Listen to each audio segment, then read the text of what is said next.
Welcome back to Beyond the Pump, where today we are going to break down one of the biggest issues that coaches have in the space, which is getting a quick win for your client out of the gates so they are more bought in to what you're actually doing.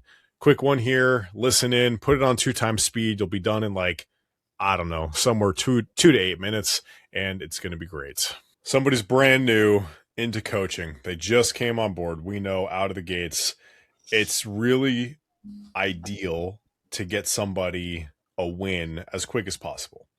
Reasonable, like making sure it makes sense, whatever. Obviously today there's a lot of weight loss stuff, but heck, even if it's like, I can teach you the perfect way to get your first pull-up, whatever the thing might be.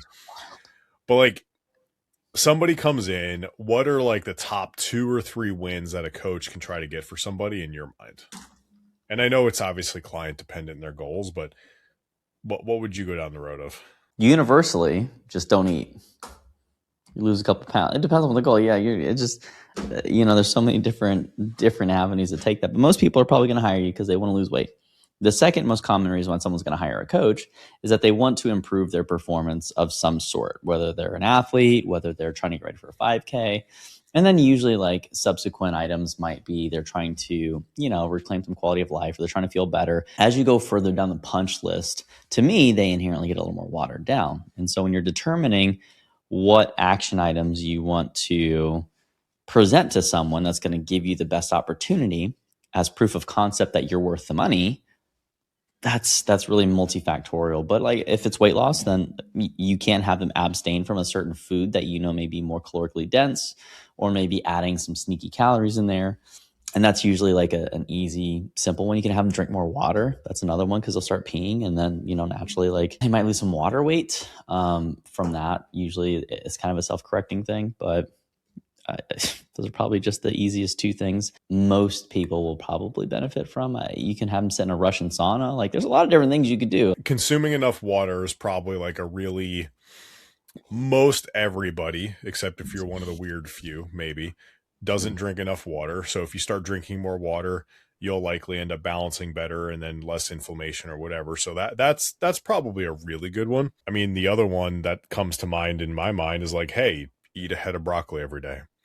Like not literally broccoli, but like to some extent, hey, let's shove a few more vegetables in, and you might end up being a little bit more full and nothing crazy to some extent. Here's the thing. When people hire you, they usually, the more you have serviced people, the longer you've been in the industry, the more you start to develop a brand footprint that people will come into the conversation already knowing something about you. They're more eager to potentially purchase or enlist your services because they have an understanding of who you are, what you believe in, how you've helped other people, right? Those are all proof of concept. Those are proof of value proposition, so to speak, that reduces uncertainty. And uncertainty and risk are some of the biggest determining factors as to why people won't purchase outside of the value proposition.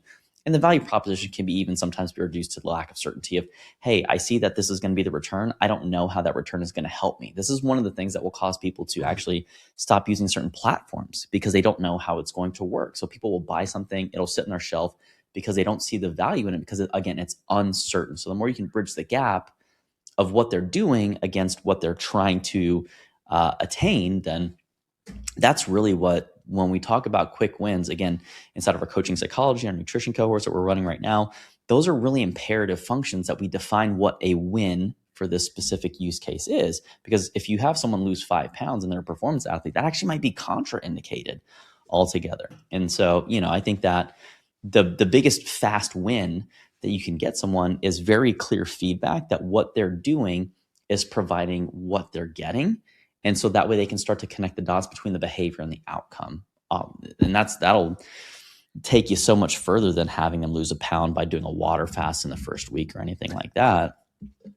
Which, if they hire you for weight loss and they lose weight, there's a proof of concept. There's some gravity to that. Conceptually, if you zoom out, and it's not necessarily about the weight, because chances are good you're going to get someone that really doesn't care about the weight sometimes. And if all you do is weight loss, you're going to be at a loss because you don't have the framework. You just have the method.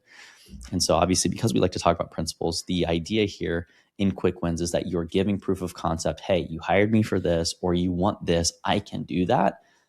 Here are the things that you have to stack behaviorally that, when done consistently, will lead to the desired outcome. At the end of the day, your job is to get them a result out of the gate that is going to resonate with them, right?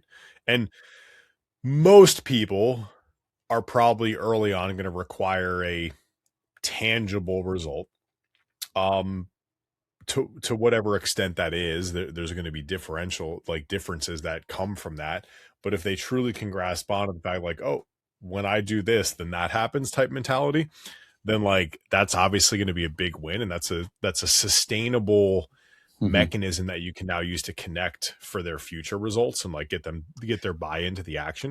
I would almost say that the big challenge is like during an onboard, hey, if we can accomplish one thing in the next 1 to 2 to 4 weeks, whatever the right timelines are based upon what you know about them and the overarching want, like what would that one thing be that we can both agree on that like, hey, we're going to chase this and that's going to be a thing that we care about.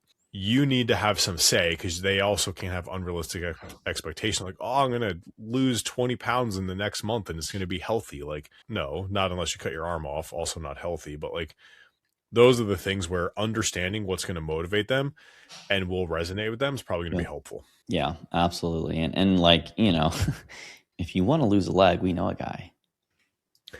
He does peptides too, but it doesn't matter. So, you know, tongue in cheek aside, like, again, it's just always about proof of concept. People want to know they can trust you, trust being the operative term. And this is interesting because sometimes we find that some of the bigger predictors of why people don't take action or why people are perceived as lazy or amotivated, you know, it goes well beyond the scope of this particular podcast episode. So here's what I'll do. If you guys go into our school group and you comment this name, which is Coaching Psychology Cohort 1002, right? We will give you, you got to remember that. You got to pause it. This is a social test. Just comment go that in in the and say, social hey, group. help me out, Andrew. Like, don't. Nope. I want my operating instructions clear. You're going to do this to the T, so I know you're not a dickhead and that you can follow instructions. I'm going to add some friction here because I just want to give this to any schmuck. Coaching Psychology Cohort 1002. You comment that, we will give you access to the Coaching Psychology course, which is normally $500 as a standalone item, unless you're one of our subscribers, and in which case you get it for a different price point. But anyways, it'll detail all that stuff. Here's the thing that I'm trying to get to, though, right? If you want to learn more about this, that's how you do it. There are 3 elements that someone has to trust in order to start to determine that they want to become more motivated, right? And A, they have to want something, but B, then they have to trust either themselves, they have to trust the process, or they have to trust the professional, right? They have to at least trust 2 of those consistently in order to make meaningful progress. If they only trust one of those things, oftentimes it's not going to be enough to drive intrinsic or internal motivation.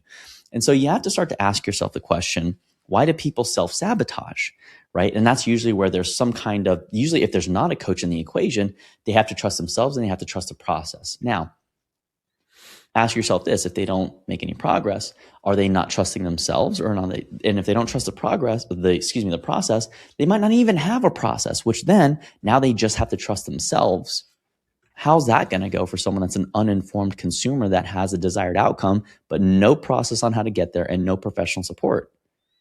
It's the central premise of why people need to hire a coach, is they need someone to help them trust themselves, the process, which means that we're actually ethically obligated to produce content, which I've fallen short here on recently, you know, because like we need to put that stuff out there to establish ourselves as a subject matter expert. So at least when they come to the equation, and if they know more about you, they kind of like you, and maybe they trust you, trust being the most important part of that, that's where now you have a leg to stand on to help them trust themselves or trust the process. Usually kind of the process comes first and then themselves. So intrinsic motivation psychology for you. If you want to help people and they're not doing what they're supposed to be doing, examine one of those 3 things if they say that they want to change, and then leverage motivational interviewing or some kind of other technique that helps people navigate some of the ambivalence of like, I'm kind of satisfied I can be here.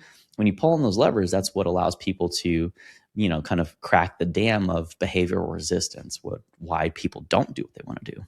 So anyways, that's my little TED Talk autistic, you know, it's Celsius in here, my little dog dad mug. So maybe we'll get sponsorship one day.